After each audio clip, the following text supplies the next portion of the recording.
Perfecto. Hoy vamos a hablar de un tema que ustedes estaban pidiendo hace mucho tiempo. Se llama el tema de oferta y demanda, que en otros términos se llama, para otras partes o más bien para otras narrativas dentro del trading, la oferta y demanda, también se llama acumulación y distribución. Pero a esa acumulación y distribución también le podemos meter otras cosas que se llaman soportes y resistencias. Vamos a ver cómo funciona esto. A ver, el cuento de la oferta y la demanda. Ustedes saben que la oferta y la demanda es cuando los que compran hacen una demanda de algo, de algún activo, ¿sí?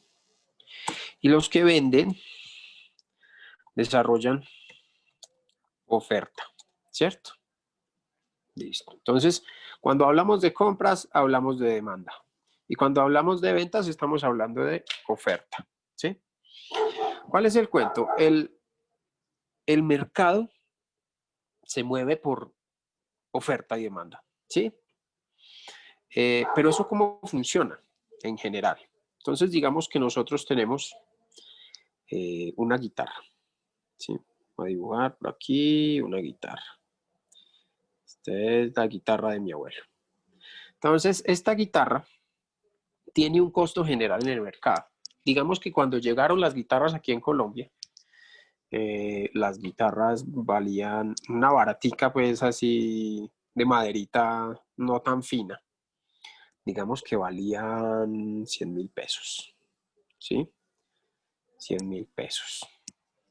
Estos 100.000 pesos colombianos. O en otra época pudo haber valido $50. $50, ¿sí? Listo.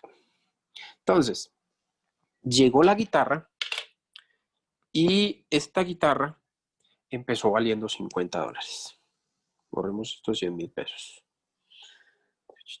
Listo. Empezó valiendo $50.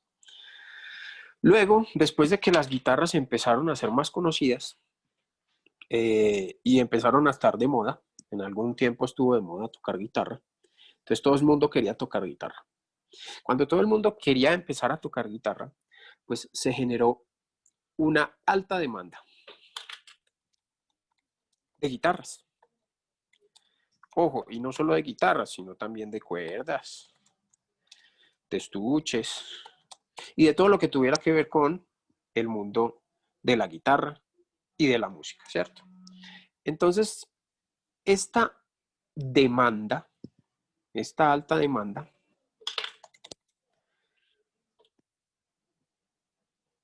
está basada en que el activo se volvió mucho más atractivo para la gente.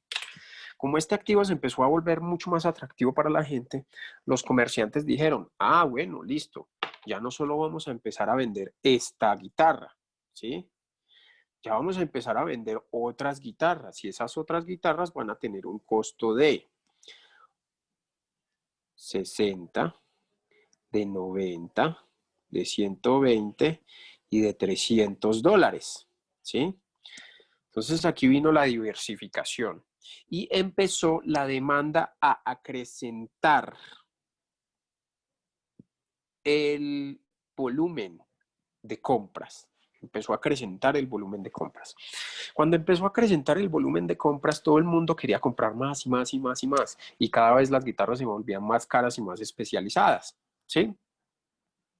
Entonces, llegamos al punto en donde la demanda empezó a crecer tanto que una guitarra al final empezó a valer $1.200.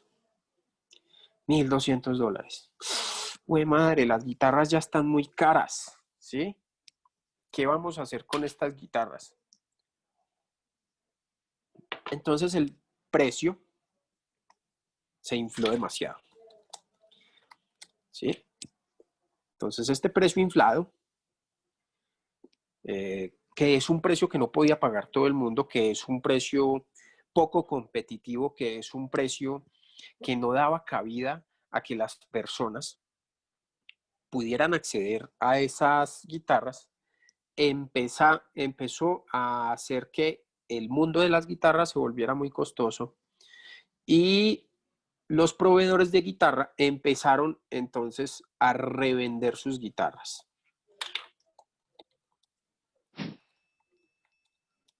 Y a generar una cosa que se llama promoción. ¿Sí? ¿Por qué? Porque como ya el mundo de las guitarras se había vuelto tan costoso, entonces les tocó empezar a promocionar estas guitarras. Entonces una guitarra que antes valía $1,200, decían oferta. Ahora ya no vale $1,200, ahora te la vamos a dejar en $700. ¿Sí? ¿Para qué? Para que el precio vuelva a ser competitivo y las personas puedan otra vez acceder a la demanda. Eso quiere decir que ese precio se baje un poco para que todos puedan querer volver a comprar guitarras. ¿Sí?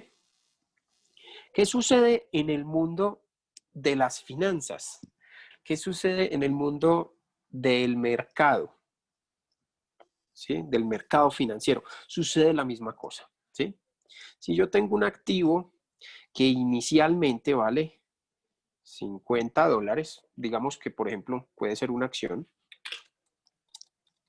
por ejemplo una acción de Apple, que antes costaba, empezó costando como $30, $40 la acción. Entonces yo tengo una acción de Apple que vale $50, ¿sí? Todo el mundo en algún momento quiso comprar acciones de Apple, ¿sí? Y eso hizo que los precios empezaran a subir. Entonces aquí estaba en 50 y luego valían 150. Como ya $150 no son tan atractivos para la gente, dicen, uy, no, eso ya está muy caro y qué tal que se caiga y qué tal que la bolsa le pase algo y qué tal que el coronavirus y cualquier cosa, ¿sí? Entonces esto hizo que en algún momento Apple decidiera hacer una cosa que se llamaba división de acciones, ¿sí? Entonces si tú tenías 3 acciones que te costaban $150, no, 3 acciones que te valían $50, que luego llegaron a ser $150, pues entonces Apple dividió las acciones en 2. Entonces ya son 150 dividido 2, ¿sí? Entonces eso nos da 65, ¿cierto? No, 65 no, 75, ¿sí? Es igual a $75. Entonces tú ya no tienes una acción que vale $150, sino que tienes 2 acciones que valen $75. Pero eso ya es eso es harina de otro costal, ¿sí? ¿Qué es lo que quiero que entiendan aquí? Cuando la acción se vuelve tan cara, entonces ya deja de ser competitiva. Y ahí es donde entra la oferta. Entonces el cuento de la oferta y la demanda, cuando aquí empezamos con la demanda, ¿sí? En este último proceso empezamos con la oferta. O sea, cuando empezamos todos los compradores diciendo, uy, yo quiero comprar, yo quiero comprar, yo quiero comprar, ¿sí? Cuando empezamos a comprar y esa acción se valoriza o ese activo se valoriza y sube demasiado de precio, ya al final no queremos comprar, ¿sí? Si yo les dijera a ustedes que compren Bitcoin en $10,000, en vez de haberlo comprado en $2,000, seguramente muchos de ustedes me hubieran dicho, no, pues ¿cómo así? Yo lo hubiera comprado en $2,000, está bien, ¿sí? Para ganarme toda esa inflación del precio, ¿sí? Pero resulta que ahora ya están $10,000 y todo el mundo está diciendo, o compro, o qué hago, o vendo, ¿sí? Entonces estamos en una zona o de demanda o de oferta, ¿sí? Todo esto es muy relativo al mercado, todo esto es muy relativo al activo, ¿sí? Pero lo que quiero que entiendan es que uno todo el tiempo está en demanda y en oferta, en demanda y en oferta, en demanda y en oferta, ¿sí? Y por eso los precios en algún momento se tienen que volver competitivos, ¿sí? ¿Para qué? Para que el mercado pueda seguir generando un costo adquisitivo mucho mejor para la gente. Entonces, como todo en el mercado, los mercados bursátiles también se tienen que volver competitivos. ¿A través de qué? A través de su precio, ¿sí? Y un precio asequible a todas las personas que están comprando y vendiendo activos. ¿Listo? Listo. Ahí es donde venimos al cuento de la acumulación y la distribución. ¿Qué es la acumulación y la distribución? Resulta que en el mundo del trading, o más bien en el mundo de las inversiones bursátiles, existió un señor que se llamaba Richard Wyckoff. Wyckoff. ¿Por qué no me lo coges? Wyckoff. Esperen que este no es así. Ay, este autocorrector es una bandera. Richard Wyckoff. Richard Wyckoff se puede decir que es en cierta forma el que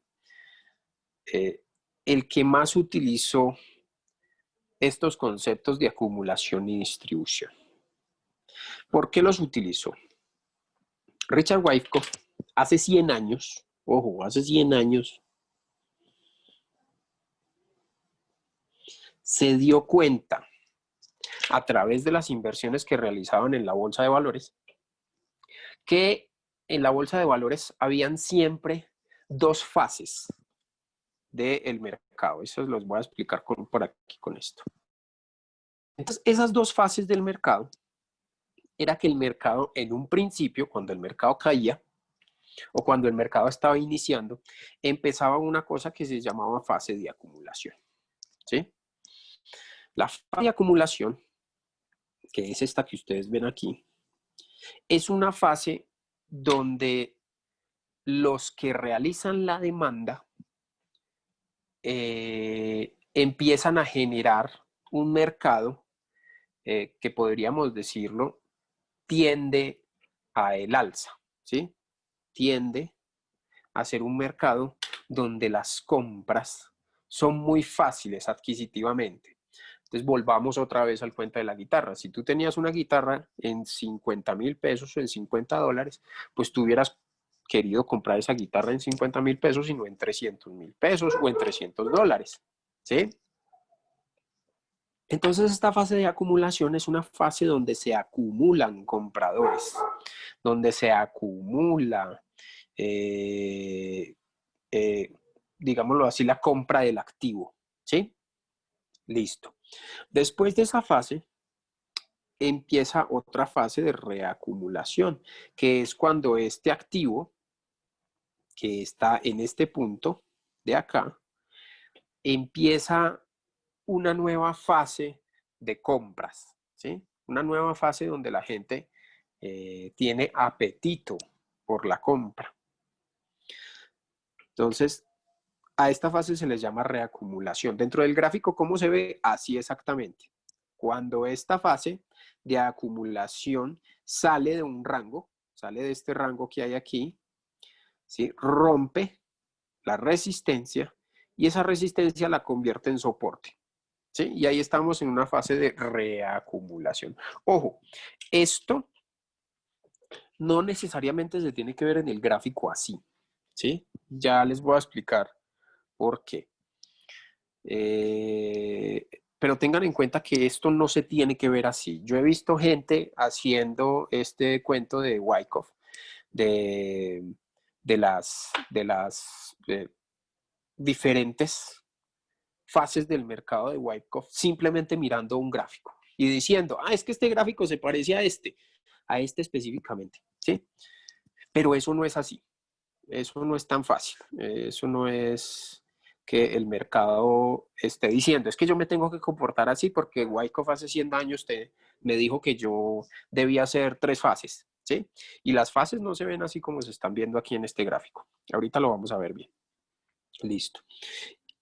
Después de esta fase de reacumulación, vuelve otra vez a darse un alza en los precios hasta que termina en un precio muy elevado, ¿sí? Y en ese precio muy elevado genera otra vez una acumulación, ¿sí? Pero una acumulación de órdenes que pueden creer que el precio sigue subiendo, ¿sí? Pero cuando se da cuenta, el precio ya no sigue subiendo, sino que empieza a mermar, empieza a bajar y ya rompe este soporte, se convierte en resistencia y empieza una fase de distribución como tal, ¿sí? Esa frase de distribución, ¿qué significa? Que después de todo este recorrido del mercado, lo que hace el mercado es acumular muchas órdenes, ¿sí? Para que los jugadores del mercado, los jugadores que están dentro del mercado, sigan realizando, digámoslo así, apuestas a que el mercado va a subir. Pero esta fase de distribución les dice, listo, usted quiere decir que esto quiere seguir subiendo. Listo, yo le voy a demostrar que sí, entonces empieza y hace por ejemplo, hace una ruptura de ese nivel, una ruptura falsa para que todos crean que el mercado va a seguir subiendo. Vuelve otra vez al rango y esto lo hace varias veces. En estos rangos se hace varias veces esa jugada. ¿Para qué? Para determinar si los compradores todavía tienen apetito de compra y si los que ya han tomado posiciones en las últimas fases pueden dejar su dinero al broker o al mercado, ¿cierto? ¿Por qué? Porque en estas fases son las fases en donde más se acumulan las órdenes, por lo tanto son las fases en las que los profesionales aprovechan para sacar los stops de la gente, ¿sí? Para quemar las cuentas de la gente. Listo. Entonces tenemos la última fase, que es el mercado de la fase de distribución, que es esta última que les estaba mostrando acá. Borremos todo esto, que esto se está volviendo como, parece cuaderno de niño de quinto. Listo. En la fase de distribución es donde los profesionales muestran, digámoslo así, unas falsas alarmas de que el mercado puede seguir hacia arriba y ya cuando acumulan demasiadas órdenes en la parte de aquí de arriba, empiezan a bajar, ¿sí? ¿Qué pasa cuando empiezan a bajar? Cuando empiezan a bajar todas estas órdenes que habían acá, o se comieron en los stops, en la casa de stops, o se tuvieron que empezar a retirar, ¿sí? Las personas que creían que esto iba a seguir subiendo, tuvieron que caducar, ¿sí? Tuvieron que cerrar sus posiciones porque vieron que se estaba devolviendo demasiado el mercado. Y aquí empieza una fase de redistribución donde hace las mismas jugadas que hace aquí, pero el cuento es que se devuelve hasta una parte del mercado y luego sigue bajando, ¿cierto? Para llegar otra vez a la fase de acumulación. Y así sucesivamente el mercado va desarrollando sus etapas de oferta y de demanda. Ojo, si ustedes me dicen, es que hay algunos que dicen así, por ejemplo, yo he escuchado en YouTube que hay algunos que dicen aquí, es que en la fase de acumulación es donde se da la oferta y en la fase de distribución, en la fase de acumulación es donde se da la demanda y en la fase de distribución donde se da la oferta. Cierto, pero también es mentira. ¿Por qué? Porque el mercado se mueve tanto por los compradores como por los vendedores, ¿sí? Y usted no me puede decir que en la fase de acumulación no hay vendedores. Y tampoco me puede decir que en la fase de distribución no haya compradores, ¿sí? Entonces, el mercado todo el tiempo está subiendo y bajando de acuerdo a los vendedores y a los compradores. Entonces, el hecho de que hayan vendedores y compradores siempre tendrá que decirnos a nosotros que siempre hay oferta y que siempre hay demanda, ¿sí? De ese activo. Entonces, es una mentira decir que solo hay unas zonas donde hay compradores y vendedores. No, en todas las zonas hay compradores y vendedores. Pero sí hay unas zonas específicas que son estas, donde hay una fase de acumulación y una fase de distribución, donde hay más lo uno que lo otro. ¿Sí? Listo. Notemos que después de la fase de distribución empieza un cambio de tendencia y que después de la fase de acumulación empieza un cambio de tendencia. ¿Sí? Vamos a ver esto cómo se ve, por ejemplo, en el gráfico. Vamos a abrir por aquí el gráfico. Pues yo aquí voy viendo Zoom. Por aquí hay preguntas. Ah, bueno, todavía no hay preguntas. Si tienen preguntas, por favor, copienlas. Voy a revisar en un momento otra vez el cuadrito de preguntas para que vayamos mirando. Bueno, vamos por ejemplo acá. ¿Qué pasa en el EUR/USD en un mes? Vamos a mirar. Vamos a borrar estas cositas que hay aquí.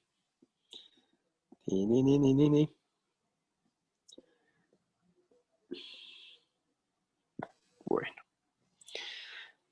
Vamos a mirar esto a nivel de gráfica, cómo se ve. Ojo, el método Wyckoff, que es un método que evalúa todas estas fases del mercado y dónde específicamente entrar aprovechando los engaños de los profesionales dentro del mercado, no se puede utilizar, ojo, no se puede utilizar en Forex. ¿Por qué? Porque el método Wyckoff necesita no solo de la parte gráfica, sino que también necesita del volumen dentro del mercado para saber cuáles son esos momentos en los que los profesionales están generando estos engaños, este tipo de engaños para que la gente asuma posiciones dentro del mercado. ¿Sí? ¿Qué pasa aquí? Pasa con Forex.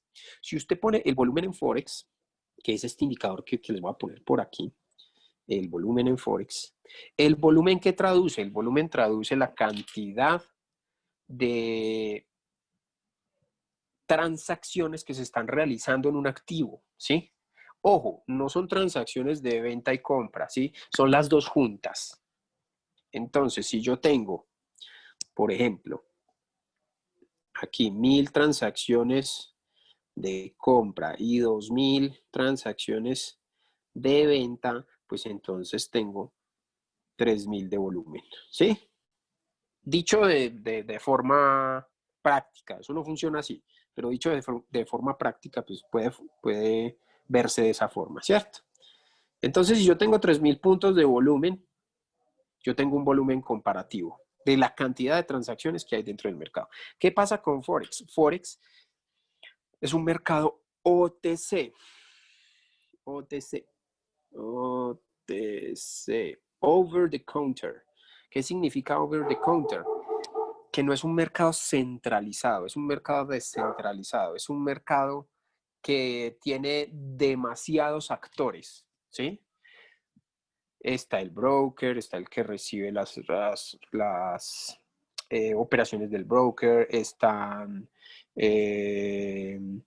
los, los, los hedge funds o los fondos de inversión, están los bancos centrales, vea que hay un montón de actores ahí dentro del sistema de Forex. Entonces eso hace que este volumen sea inválido, ¿sí? Porque este volumen que estamos viendo aquí en la gráfica, que es esto que estamos viendo acá abajo, ¿sí?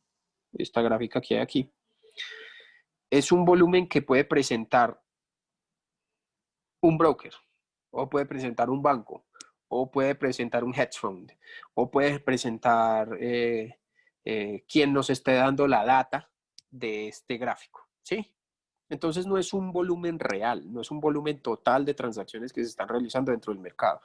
Puede ser el volumen, por ejemplo, que se están realizando dentro del broker, ¿sí? Y como muchos de los brokers mienten frente a las cifras, pues entonces seguramente este indicador no te va a indicar exactamente lo que necesitas que indique, ¿sí? ¿Dónde funciona el volumen? El volumen funciona en otros activos como las acciones, como los índices, como los futuros, etcétera, etcétera. Por ejemplo, en el DXY, ¿sí? Tenemos volumen. Miren que no tenemos volumen. ¿Sí? Vea qué raro. No tenemos volumen dentro del DXY. ¿Por qué? No hay un proveedor de volumen del DXY. ¿Sí? Pero miremoslo acá. DXY.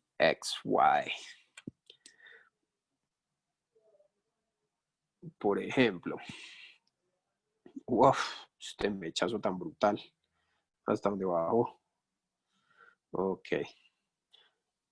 Listo. Aquí tenemos volumen. Ve aquí tampoco tenemos volumen. Pero por ejemplo, si nosotros buscamos, vamos a ver, busquemos Amazon. Buscamos Amazon en el Nasdaq. Esto es un volumen real, ¿sí? ¿Por qué? Porque Amazon es una entidad centralizada que lo maneja la Bolsa de Nueva York. La Bolsa de Nueva York está obligada a dar los datos específicos de las transacciones que se realizan en cualquiera de sus activos, ¿sí? Amazon hace parte del Nasdaq, entonces, por ejemplo, Nasdaq, si buscamos por aquí, Nasdaq, pues encontramos que también tenemos el volumen de Nasdaq. Mírenlo acá, en la parte de abajo, ¿cierto? Bueno, pero que volvamos otra vez, me desvío un poquito acerca de esto, pero me parece importante que lo tengan en cuenta. Pero entonces, ¿cómo es que es eso de las zonas de oferta y demanda? Volvamos otra vez a nuestro ejemplo anterior. Por ejemplo, Audi. Listo. Después, vamos a ver el gráfico en mensual. Entonces, si vemos el euro dólar, lo que ha hecho durante un rango hasta el 1 de abril del 2018, hasta junio del 2018, es estar en un rango, ¿sí? Miren el rango acá, esto es un rango, ¿cierto? Entonces ahí uno podría decir, pero ahí no hay zonas de oferta ni de demanda específicas. Pero miremos esto, por ejemplo. Después de esta caída que se presentó desde junio del 1995 hasta abril del 97, en este punto empezó una zona de acumulación. Vean la zona de acumulación aquí. ¿Sí? Es una zona donde se empezaron a acumular órdenes o acumular compras. Vean que es un rango, ¿sí? Es un rango, como cualquiera de los que vimos ahí atrás. Pero este rango tiene una particularidad. Y es que fue el primer rango después de un cambio de tendencia, que marcó un cambio de tendencia. Aquí vemos una tendencia bajista, netamente, y aquí vemos una acumulación, ¿sí? De órdenes. Dentro de esta acumulación de órdenes, entonces ya se pudo ver después de que salió de este rango, después de que esta vela anual salió de este rango, empezó a formar una nueva tendencia, ¿cierto? Vea que aquí se ve muy claro supuestamente en la gráfica, entonces podríamos decir que esto es un rango de acumulación, que esto es un rango, volvámoslo a ver aquí, de reacumulación, ¿sí? Donde está esta parte de aquí, de reacumulación, y en este punto de arriba vemos un rango de distribución, ¿sí? Listo. ¿Cuáles son las zonas de oferta y cuáles son las ofertas? Son las zonas de demanda, según la teoría. Ojo. Entonces esto sería una zona de demanda y lo unimos esto. Esto sería una zona de oferta, ¿cierto? La demanda es cuando empiezan los compradores a acumular compras, ¿sí? y esta vaina empieza a cambiar de tendencia. La oferta es cuando ya los compradores no están interesados en seguir comprando y los vendedores se hacen cargo del mercado y empiezan a vender todas las operaciones que se habían acumulado durante este trayecto. Y termina este trayecto en una nueva zona de demanda, ¿sí? Y así sucesivamente. Miren que aquí hubo otra zona de demanda muy fuerte, además de eso muy larga, durante mucho tiempo. Vea que es muchísimo más larga que esta durante el tiempo, ¿sí? Ahora, uno puede decir, no, pero y entonces cuando yo veo la gráfica en 5 minutos, entonces ¿cómo hago? No la miremos en un mes entonces, miremosla en un día. A ver cómo cambia esto. ¿Ah? A ver, a ver. Vamos a mover la colita. Listo, aquí tenemos nuestras zonas. Entonces podemos ver que en las mismas zonas se presentan zonas de oferta y demanda. ¿Dónde se presentan? Por ejemplo, aquí, cambiémosle el fondo a esto por un fondo verde. Listo. Listo. Aquí, por ejemplo, estamos en presencia de una zona de demanda, ¿cierto? Donde los compradores empiezan a acumular órdenes. Listo. Después de esta zona de demanda, viene el cambio de tendencia. Ya aquí hay un breakout, entonces viene el cambio de tendencia. Y ese cambio de tendencia nos genera una nueva zona de oferta, ¿sí? El precio ya crece demasiado, hay una sobreoferta, digámoslo así. Ojo con ese término de sobreoferta y de sobrecompra y sobreventa. Eso no existe, no existe un punto en el mercado donde usted se esté excediendo por comprar mucho o se esté excediendo por vender mucho. Eso existe en los indicadores, porque los indicadores nos dicen que en algún momento hay más bien un exceso de transacciones dentro del mercado. Y ese exceso de transacciones dentro del mercado nos está indicando que el mercado se va a mover rápido o se va a quedar en un rango muy peligroso donde lo pueden sacar a uno muy fácil. Que estos rangos ustedes ya saben que se llama volatilidad. Son rangos de volatilidad, ¿sí? Y este momentum ya dice que los que estaban aquí peleando porque esto subiera o porque esto bajara se cansaron y al final alguna de las de los o de los vendedores o de los compradores ganó el pulso y al final terminó esto teniendo una dirección.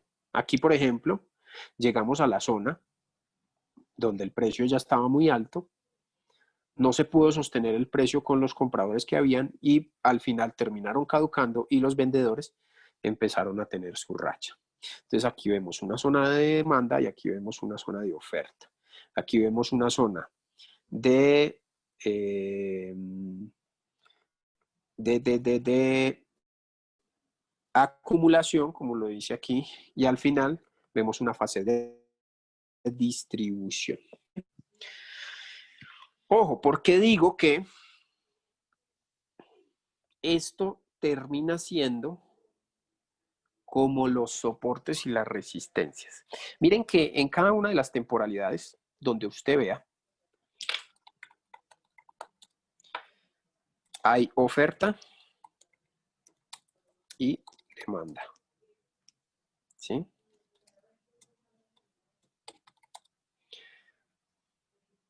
Dice que demanda. Oferta y demanda, ¿cierto? En cualquiera de las temporalidades que uno vea, hay oferta y demanda. ¿Qué pasa con esa oferta y demanda? Esa oferta y demanda son las que hacen que el precio se mueva hacia arriba o se mueva hacia abajo, ¿sí?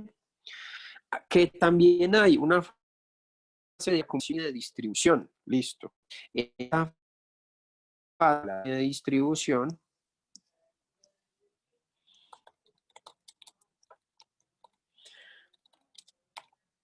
también hay ¿qué? Oferta y demanda, ¿sí? Solo que más claro. O sea, usted ya en la fase de distribución y en la fase de acumulación ya sabe a qué están jugando los jugadores del mercado, ¿sí? O están jugando a comprar o están jugando a vender, dependiendo de si el activo está empezando con los precios bajos o si el activo ya está en un precio demasiado alto donde ya comprar se hace muy difícil y entonces empezamos a jugar a vender, ¿sí?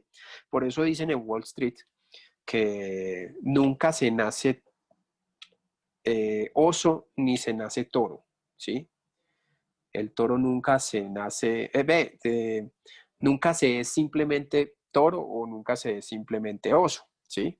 Usted puede ser de las dos, o usted puede ser comprador o usted puede ser vendedor, en cualquiera de las fases del mercado.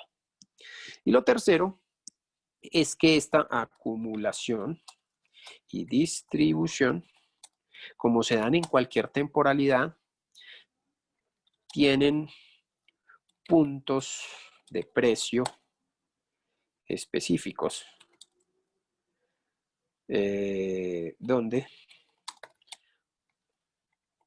donde los operadores siempre juegan a lo mismo, ¿sí? Entonces aquí es donde venimos a la última parte, que es la acumulación y la distribución tienen puntos de precio específico donde los operadores siempre juegan a lo mismo, ¿sí?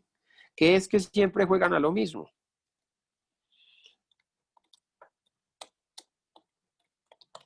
Pues son los niveles donde se forman los soportes y las resistencias. Se los voy a mostrar. Si usted históricamente, volvamos a poner esto en un mes, si usted históricamente ha visto que, por ejemplo, en este soporte que hay acá, siempre ha rebotado el precio hacia arriba. Entonces, esto nos indica que aquí, en este soporte, puede haber siempre, en el histórico, una zona de demanda. Y si usted, por ejemplo, dice, es que el precio solo llegó hasta aquí, no ha podido pasar de aquí, nunca ha pasado de aquí, ¿sí? Entonces usted puede indicar que digámoslo así, si vuelve el precio otra vez aquí a este lugar, pues se va a generar una zona de oferta, ¿sí? Mírenlo acá, no ha podido pasar del rango, listo, entonces entre este soporte y esta resistencia está la demanda y está la oferta, ¿sí? Esas son nuestras zonas de oferta y demanda. Listo. ¿Qué pasó acá, por ejemplo? Llegó, cruzó este lugar, ¿sí?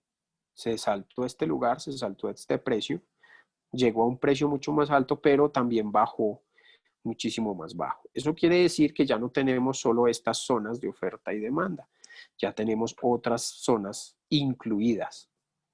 ¿Qué cuáles son? Entonces véalas aquí. Si usted llega hasta aquí, puede ver que de aquí para abajo hay una zona de oferta y que de aquí para arriba hay una zona de demanda, ¿sí? Y así sucesivamente, ¿sí? Si usted lo quiere ver en otra temporalidad, listo. Veámoslo más abajo. Si usted ve aquí hay un soporte fuerte, ¿sí? Entonces aquí puede haber una zona de oferta y aquí en este punto de acá, que no ha podido pasar de acá,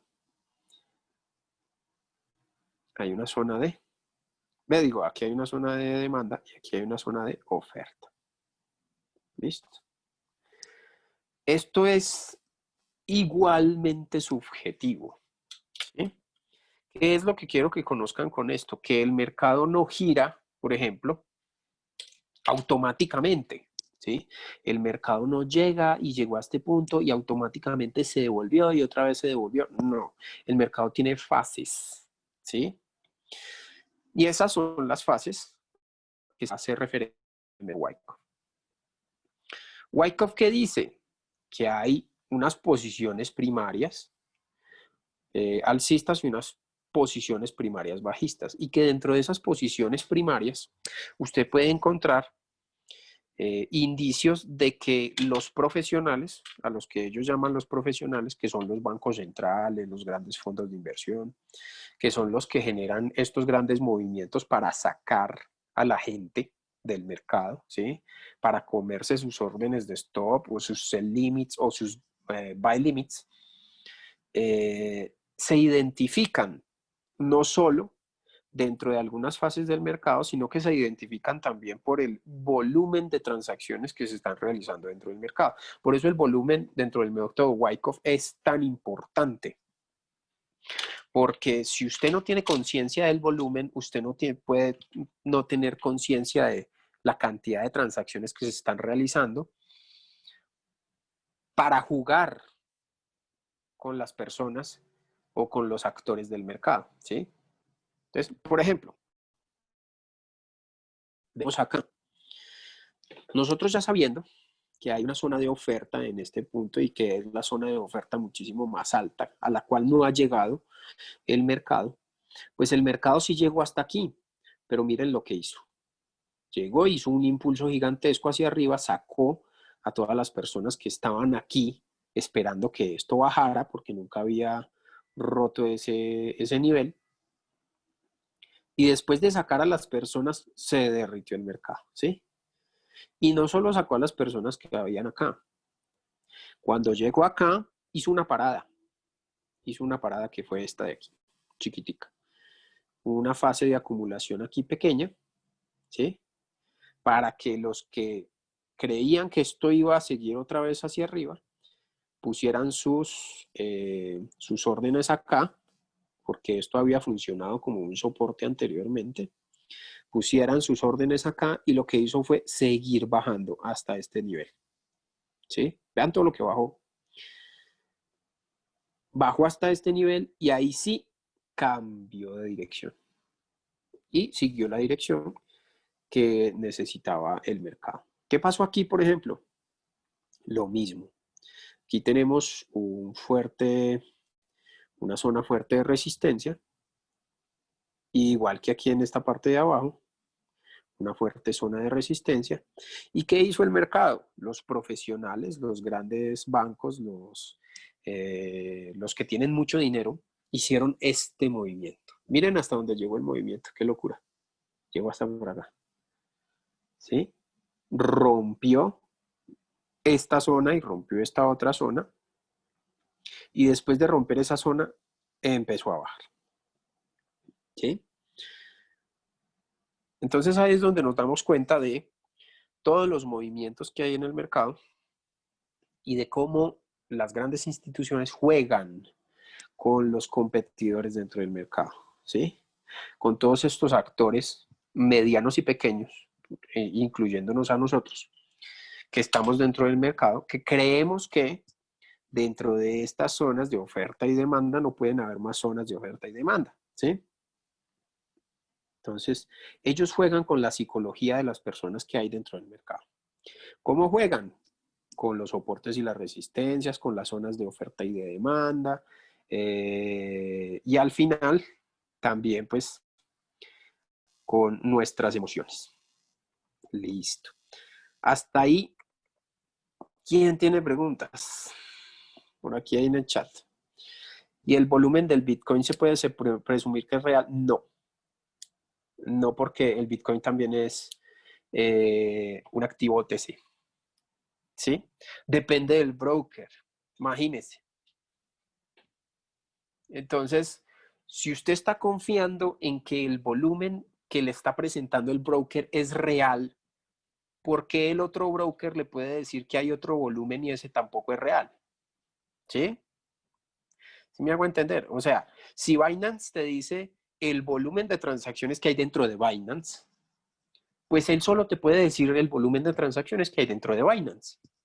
No te puede decir el volumen de transacciones que hay, no sé, en XM o en otros que posiblemente también tengan transacciones con Bitcoin. que puede que no sean realmente Bitcoin, como puede que sea, por ejemplo, los futuros de Bitcoin, o como puede que sean el CDF de Bitcoin, ¿sí? Entonces ya depende más del broker. Y Bitcoin no es una cuestión centralizada, como todos sabemos, ¿sí? Entonces hay demasiada información dentro del mercado como para decir que uno puede eh, creer que esa información sea real, ¿sí? Y como sabemos, los brokers que manejan activos OTC son los brokers que más mienten. ¿Por qué? Porque son brokers descentralizados de las bolsas, ¿sí? Y ellos a lo que juegan es a tener su propio fondo. ¿De dónde sacan sus fondos? Pues de lo que la gente pierde dentro del broker. Si la gente no pierde dentro del broker, ellos no tienen de dónde sacar dinero. ¿Para qué? Para tener una liquidez, para poder pagar, para poder desarrollar su empresa. ¿Sí? Listo. ¿Quién más tiene preguntas por ahí? Otra pregunta para que nos vayamos. El cuento de Wyckoff es un cuento muy extenso. No es un cuento fácil de asumir porque precisamente Wyckoff, dentro de estas fases, habla de que en todas las fases del mercado se puede ver la manipulación de, de los profesionales, ¿sí? Entonces, por aquí, por ejemplo, en este punto dice que hay una parada. Esa parada tiene un alto volumen, ¿sí? Digamos que el volumen venía así, y tan, hay una parada y un alto volumen, ya sabemos que puede haber un alto ahí, ¿sí? Y que después de ese alto volumen llegan, presentan algo que parece una reversión del precio, pero no es una reversión del precio, sino que vuelven otra vez hasta este lugar después del alto de volumen, donde hay otra vez mucho volumen, ¿sí? Para sacar las órdenes que hay por aquí debajo. Luego retestean este nivel, pasan al nivel Andresito, siguiente. discúlpame. Sí. Estás compartiendo pantalla. Yo no veo nada, hermano. Ay, vea, sí, yo estaba perdiendo aquí el... Y sí, sí estaba compartiendo pantalla, pero a veces Zoom me saca. La tiene montada. Sí, pantalla. Y vea, y aquí estoy supuestamente compartiendo y no. Listo. Ahora sí ya estoy disque compartiendo pantalla. Listo. Entonces, ¿ya están viendo la pantalla ahí? Sí. Sí, señor. Listo. Gracias. Entonces, ¿qué dice Wyckoff? Que, por ejemplo, en un mercado alcista, esta fase de acumulación, ahí ves, esto está muy chiquito. Esta fase de acumulación se ve así, en diferentes fases, ¿sí?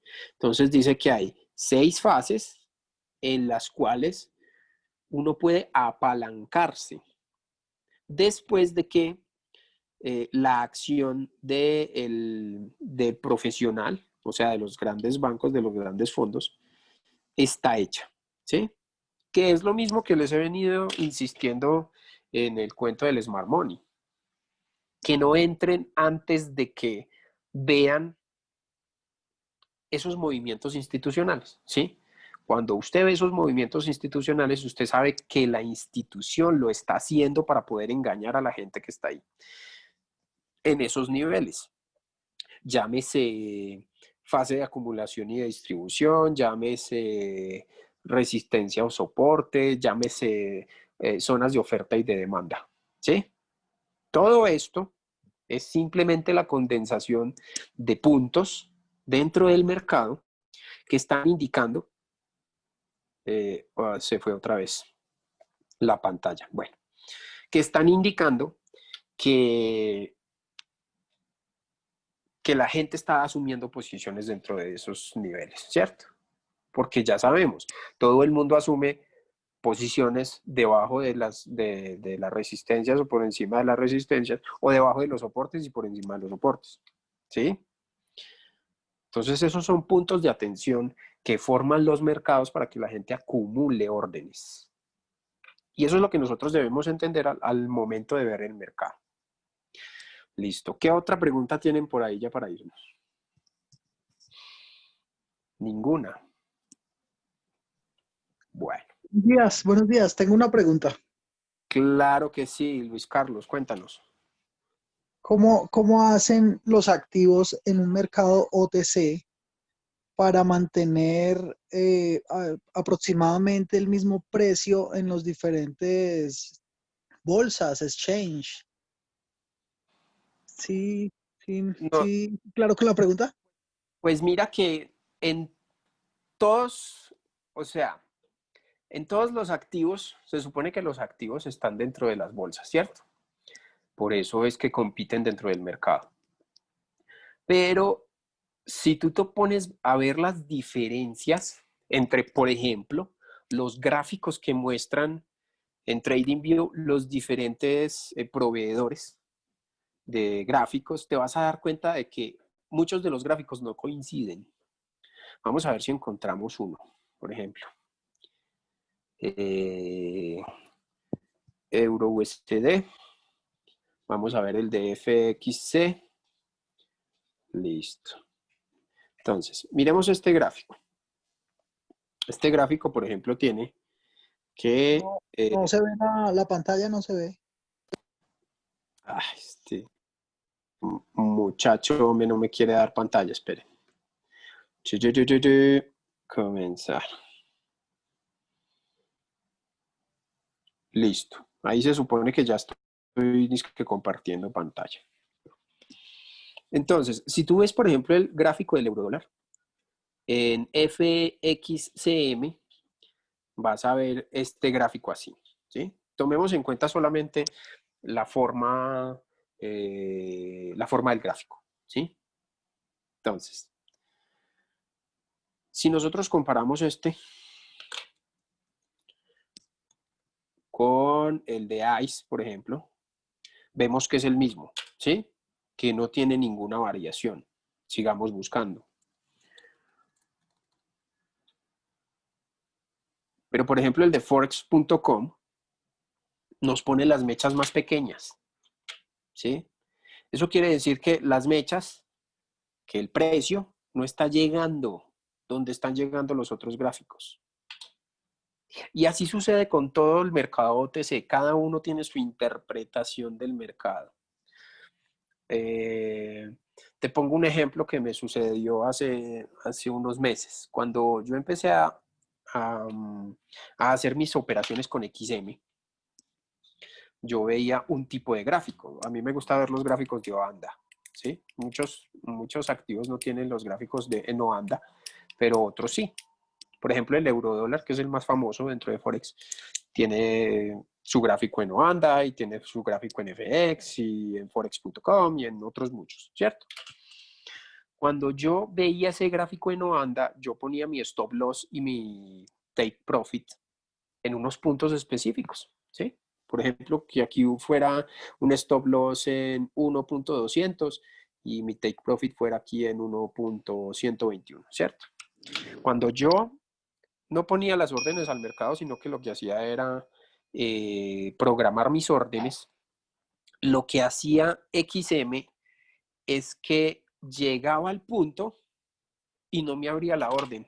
Por ejemplo, llegó al que se abriera en el 1184. Entonces yo ponía que la orden se activara en el 1184, veía en el gráfico que llegaba a 1184 y la orden no se activaba. Entonces, por lo tanto, yo perdía esa orden, ¿sí?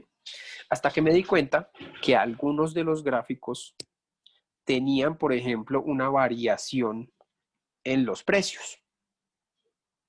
Entonces, a mí me tocó acomodarme a otros gráficos que no fueran los de Oanda, sino a otros gráficos que tuvieran que ver con el data o los puntos de data que tuviera XM, ¿sí? Para que me cuadrara. Si no, me iba a seguir saliendo como que las órdenes no se activaban. Y yo siempre me pregunté lo mismo, pero es que cada uno de los brokers maneja un proveedor de datos. Y ese proveedor de datos es el que le dice el precio exacto de dónde está. ¿sí? Seguramente Binance no va a tener el mismo proveedor de datos que otros brokers o otros exchange. Y igual sucede con el resto de los mercados. Mientras que si usted, por ejemplo, está en un mercado de acciones, el mercado de acciones tiene que reportar el precio que es. ¿Por qué? Porque el mercado de acciones es centralizado, ¿sí? Solo hay un proveedor de datos, que es ¿qué? La bolsa de la cual sale la acción, ¿sí? O la bolsa de New York, o la bolsa de Londres, o la bolsa de Australia, o la bolsa de Tokio. Solo hay un proveedor de datos, entonces todo el mundo tiene que tener los mismos datos acerca del mismo activo, ¿sí? Listo. Bueno, muchachos, recuerden que este video queda en YouTube, lo voy a subir en un momento para que lo revisen si tienen más dudas. Obviamente, si tienen más dudas, por favor, comuníquense a nuestro chat de Trading Vibes en WhatsApp o a nuestro Discord, y ahí podemos resolver todas las dudas que tengan. Muchas gracias a todos. Nos vemos entonces el